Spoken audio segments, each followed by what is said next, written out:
Hindi basta-basta ang mga iglesia ni Kristo. Hindi basta-basta ang kanilang koneksyon. Totoo, hindi. Hindi basta-basta mga iglesia ni Kristo. Influential. Kaya nga, natatakot si Brother Eli. Sabi ko sa kanya, Brother Eli, hindi ako aayaw sa'yo. Haharapin kita. Sabihin mo lang kailan. Kung gusto mo sa Brazil, andun siya sa Brazil eh. Kung gusto mo sa Brazil, pupuntahan kita. Para sa maginoong diskusyon. Ang tanong ko, Brother Eli, bakit umaabot ka ng page 53? Ngangag page 18 lang ang nominaryong ito. Ipakita ko sa buong mundo. Page 1. Binibilang ko. Hanggang 18 lang. Simpleng tanong. Dapat sasagutin mo sa simpleng sagot.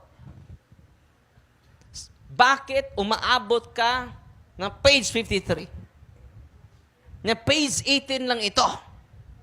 Ang tinutukoy na Diyos ng awa dito ay si Kristo, hindi si Maria. At bakit hindi sinabi mo ang buong katotohanan? Ang nobenaryong iyon pala ay may mali sa pagprinta. Ang printing press ang nagkamali. May document tayo niyan. Dahil sinisearch natin. No? Pero hindi page 53, page 3. At humingi ng paumanhin ang printing press sa pari. Dahil nagkamali siya sa pagprinta. At sinabihan ko siya, bakit hindi mo sinasabi ang historical background sa nominaryong iyan? Yung ginagamit mo ay mali na printa. At hindi niya sinasagot hanggang namatay siya. Hanggang ngayon, no? At sabi niya, haharapin daw niya ako hanggang ngayon.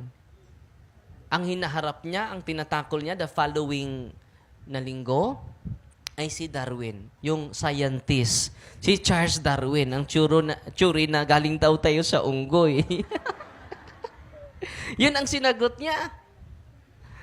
Tingnan nyo, kapag haharapin natin, biglang aatras.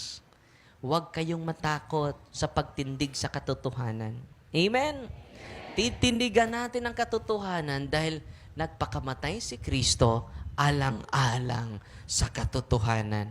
Amen? Jesus is the way, the truth, and the life. Bigyan natin ng papuri ang Diyos.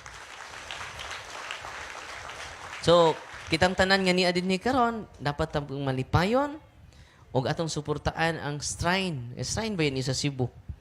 Dapat ani makakomunit ni libo-libo.